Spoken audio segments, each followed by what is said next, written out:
this is the last clip. Okay, so wrap and be excited and share. I thank you, everybody at Sundance, and thank you for being here. And I just want to say first off, I mean, I appreciate this. Like I've been to like 3 of these, and you know, every time I'm always amazed. I always meet new people, and I hope everybody stays and networks and all that stuff. Because long after the confetti leaves, and you guys are really great, just coming so often in terms of support, because they recognize Philly as a great community for film and art, and I think art is the only thing that's going to change things, quite frankly. So, but after the confetti's over, we got to continue to support the resources that exist here. The Prince Music Theater, the Philadelphia Film Society, Reelblack, Maori's, Black Star, Maori's in the building, Strive, don't think that it's you have to go here. We're already building this, so thank you for that. So continue support. Bowfinger, who's never seen it? Okay, so most people have seen it. So I saw Steve Martin, 1999, Frank Oz, Steve Martin, Eddie Murphy, Brian Grazer production. Just a farcical comedy. Steve Martin plays Bowfinger, who is a down-on-his-luck filmmaker, striving, dreamer, approaching the age of 50, and he's still not made his mark. Eddie Murphy actually plays 2 roles in the film, but at the beginning you meet him as Kit, who's one of the top action stars in Hollywood, and right before the scene that we're about to see, Bowfinger finagles his way into a fancy restaurant and runs into Robert Downey and says, "Hey, I've got this great script that you ought to make." And Robert Downey makes him a promise like, "Hey, if you can get Kit signed to your movie, it's a green light." So with that, that's all he needs to go into the rest of the movie, and this is where we first meet Kit. Damn it! I'm the biggest duck action star in the world! Shit. Where's my Hasta La Vista, baby? What are you talking about? My Hasta La Vista! Look, if Arnold Schwarzenegger is getting to say lines like that, you better make sure the Kit Ramsey has shit that's equally well written. The script has that moment. When? Yeah. You say, "I enjoy meeting you, Cliff," then you push the guy right over the cliff. That's too much for the audience to have to think about. They have to know that the guy's name is Cliff, that he's on the cliff, that a cliff and a cliff is the same. It's too cerebral. We're trying to make a movie here, not a film. I tell you what, you better find me in line as good as the times I told Tommy Lee Jones, "Fuck y'all," and blew his brains out. Hey, kid, you know what's happening here? This is just another example of the white man taking all the best catchphrases and then giving them to Arnold. Exactly, and Jackie Chan and Van Damme. And they can't even speak English good. And I tell you what, there's some covert stuff going on. There's some covert shit I just found out the other day. Come inside, I'm glad you're here. Hey, come in here. Come on, right now, everybody, come in. What you talking about? Look at this. Just for fun, I scanned in the computer the script just to see how many times the letter K appears in the script. The letter K appears in the script 1,456 times. That's perfectly divisible by 3. So what you saying? What am I saying? K appears in this script 486 times.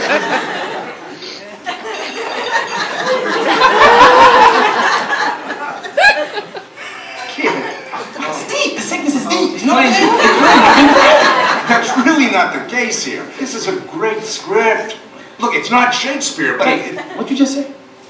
I said, it's not Shakespeare, but... It's not Shake. Did you hear what he's doing? Yeah, I know he's doing something. I just can't put my finger on it. Yeah. What's he doing? Shakespeare, Freddie, Shakespeare. Shakespeare, spear chucker. Shakespeare. I'm a spear chucker now. Yeah. Oh, I'm a spear chucker. You come to my house, call me a spear chucker, huh? Kid, that's all I It's my imagination, huh? It's all my imagination. So I suppose they didn't put a computer chip in LaToya Jackson's brain. She just acts like that, huh? And I suppose Teddy Kennedy ain't 116 black, huh? Teddy Kennedy? He's not like the other Kennedys. Look at him, he's different. Yeah, go to the office and make some calls. Go call Arnold and Sly and Van Damme and Jackie Chan. And tell them the spear chucker said hello. Sometimes I'm down, but your love is always around. Words of confidence, you speak to me, baby.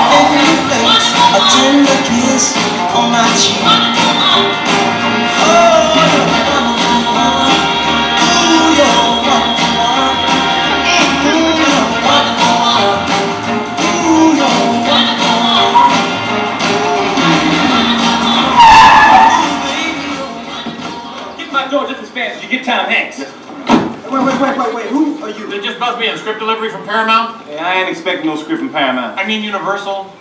Oh, maybe so. Look, come on. Gotta have you signed. Sign? I ain't signing shit. It's all good. It's all good. It's script is butter. What? Butter. This stuff is butter. It's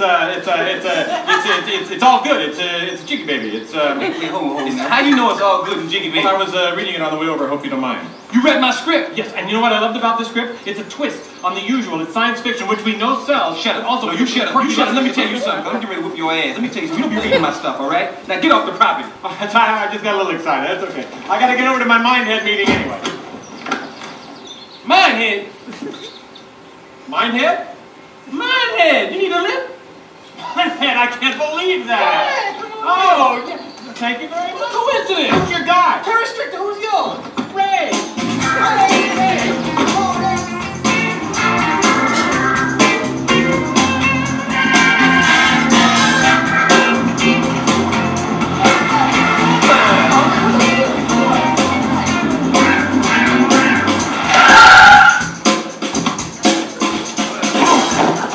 You know it's people like you that give Mindhead a bad name. You lying sack of shit.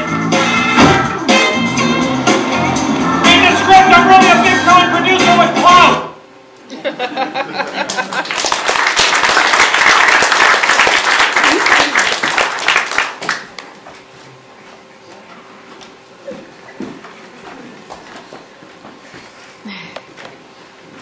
All right.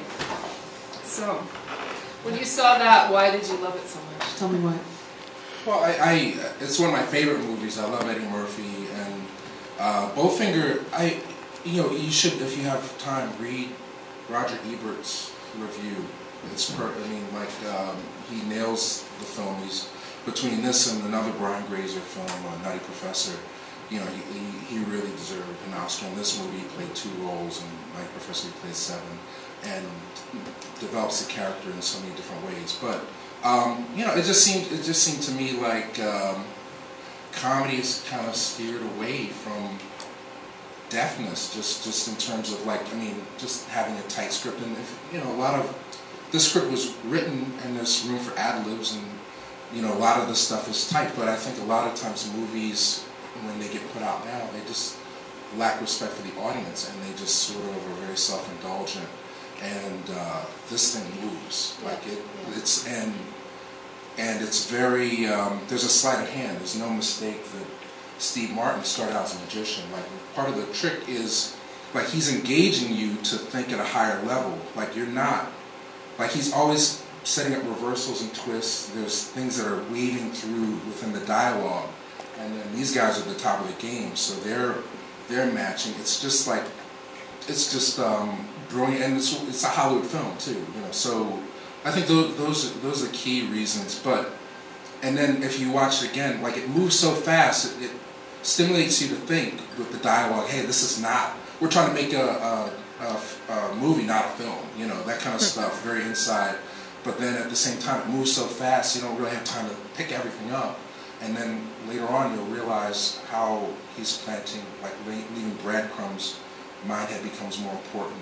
Also, certain things about his paranoia become very important in terms of how the film evolves and how they get their scenes. Basically, the premise is that they can't get him to be in the film, so they have to trick him into being in the film by covertly filming him in different scenarios to make this production to fulfill their dreams. So, but yeah, it's a great setup. It's a great way to introduce 2 characters. Yeah, it's funny because you're watching Eddie Murphy and you think, what could possibly top this? Or what could even get in the same league as this? And then Steve Martin comes in and you're like, oh yeah, okay, now we can watch 2 people really. And it's in the writing. It's in the writing. The writing, it's so well written.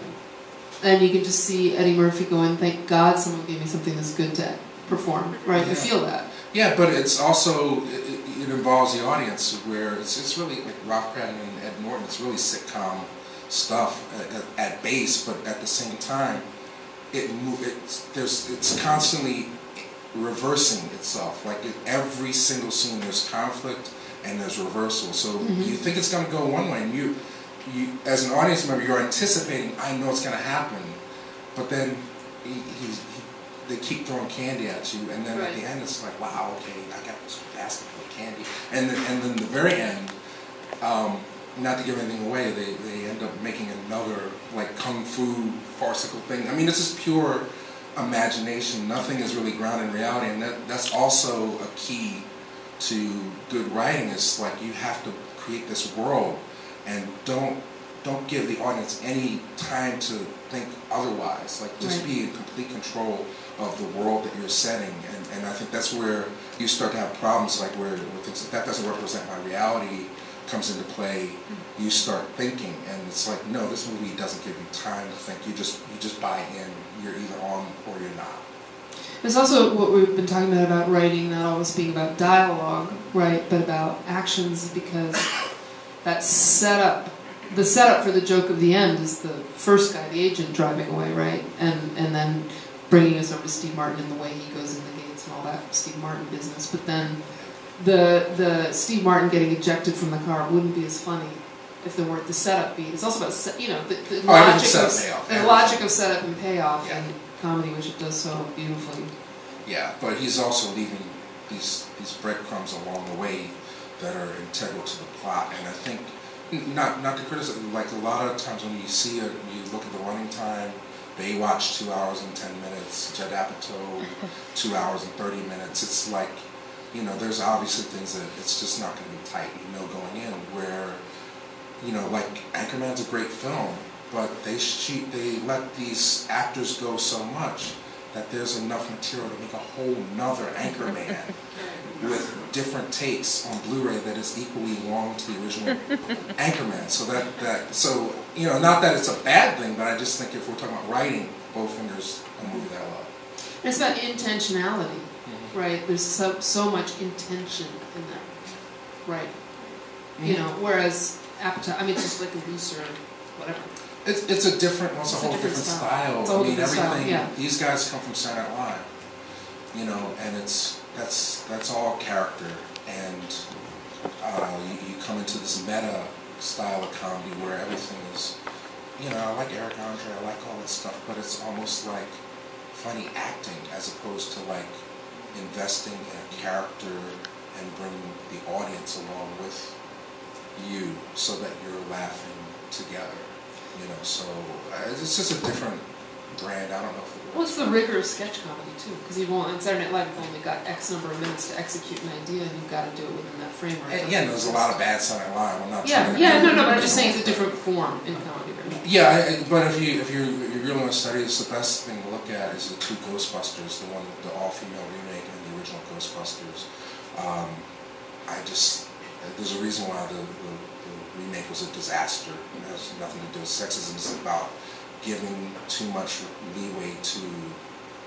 He's constantly letting go attention. Like he's like Paul Feig. He's making like the original Ghostbusters. It's like there's a level of fear involved in terms of like this could be a horror movie if you just kept it that way. And these actors are legitimately playing to like, wow, this is really happening. Whereas every 2 seconds they're like, that's a joke. Didn't really happen.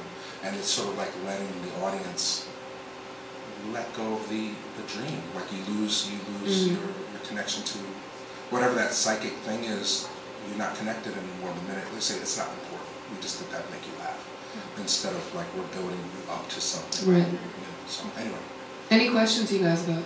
Yeah. I'm glad you picked Bowfinger. It's one of my favorite movies. It's a movie that the first time I watched it, it was almost by accident. Like it just came on after a movie I was watching, and I ended up watching the entire thing from start to finish because it grabs you so quickly. And I think one of the things we're saying about Fast Paced is, and the difference between like that kind of comedy and other types of comedy, is the fact that the jokes move the narrative. Like if you were to remove any of the jokes from that movie, you're removing the jokes from the scene, the actual story would break down. Which I think a lot of movies, they like create a scene and then let the people play within it and say or do funny things. But the scene could work and the story would work if you just remove those jokes.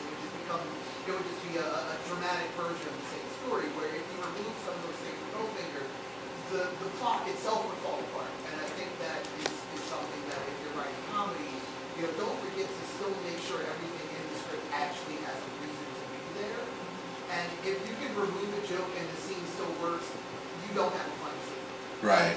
Well, one thing, if you have, this actually has a great commentary track on the DVD by Frank Oz, and he reveals where the reshoots were, like where they added dialogue, where they said this scene, every scene was 5 times longer, but they cut it after they tested it. They said, we don't need this. We just need to keep this moving, you know, because it's all sleight of hand. It really is it's a confection, you know. It's really what I like about Hollywood movies when they can deliver something like this.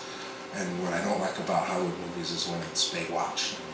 It's just like that to be on HBO at 2 in the morning. Just put you to sleep. I mean, that's really what it's geared towards. I mean, but we're not trying. Hopefully, when we get to our Hollywood movies, we'll be inspired by better. Yeah. Not that serving the lowest common denominator. And other comments, questions, anybody? Yeah. Is there a comedic film you know that balances intentionality with improvisation? Intentionality with improvisation, all of them. I mean, if you really want to look at what works, I think anything with the original Sundance Lab people. I just looked at Caddyshack. I mean, like Bill Murray, I don't think they had anything for him to do in that movie, but he steals the movie. You know, like the whole thing where he's washing the golf balls and all this stuff, but then if you look at also how subversive that movie is, it's genius. Like, you know, there's a whole Zen thing as you see Harold Ramis's career evolve. Clearly Buddhist. Clearly his intention was to bring some core ideals and things from the 70s, you know, into his spirituality. Groundhog Day is one of the best I was going to say Groundhog Day movies ever. I mean, Bill Murray, follow the Bill Murray canon. I also love What About Bob, which I think is like almost, and what could have been a Bill Murray movie but isn't, but also directed by Frank Oz, Dirty Rotten Scoundrels. Yeah, that's another one, which is another. Remake, yeah. All those have that kind of.